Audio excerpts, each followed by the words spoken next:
झारखंड विधानसभा चुनाव की लड़ाई आदिवासी मुख्यमंत्री पर अब आ गई है।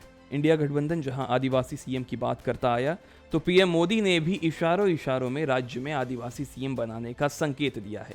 पीएम मोदी ने चाईबासा की चुनावी सभा में कहा कि ओडिशा और छत्तीसगढ़ में बीजेपी की सरकार बनी, दोनों राज्यों की कमान आदिवासी नेताओं को सौंपी गई।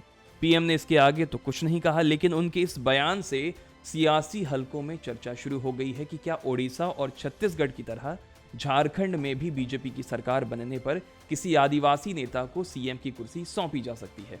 बीजेपी अगर ऐसा करती है तो वो 2014 की ऐतिहासिक चाल को बदल देगी, क्योंकि 2014 के विधानसभा चुनाव में जीत दर्ज करने के बाद बीजेपी ने रघुबर दास के रूप में पहली बार राज्य को गैर आदिवासी सीएम दिया था।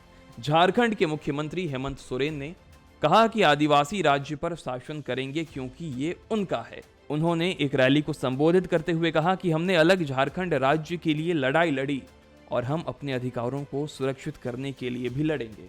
आदिवासी यहाँ शासन करेंगे क्योंकि झारखंड आदिवासियों का है।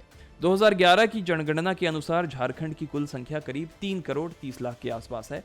इनमें से करीब 26% आदिवासी हैं। रघुबर दास को छोड़कर राज्य के सभी मुख्यमंत्री अब तक आदिवासी समुदाय से रहे। कांग्रेस अध्यक्ष मल्लिकार्जुन खड़गे भी आदिवासी सीएम का मुद्दा उठा चुके हैं। उन्होंने एक सभा को संबोधित करते हुए कहा कि बीजेपी का मकसद किसी न किसी हालत में झारखंड को छीनकर सत्ता पर काबिज होना और आदिवासी मुख्यमंत्री को हटाना है। पीएम मोदी पर हमला बोलते हुए खड़गे ने कहा कि प्रधानमंत्री केवल झूठ बोलते हैं। वो ओबीसी, एससी, एसटी और आदिवासियों की बात करते हैं, लेकिन जब सोरेन सरकार ने 2022 में ओबीसी आरक्षण 14% से बढ़ाकर 27%, एससी के लिए 10 से 12% और एसटी के लिए 26 से 28% कर दिया, तो ये अभी भी वहीं पर पड़ा हुआ है।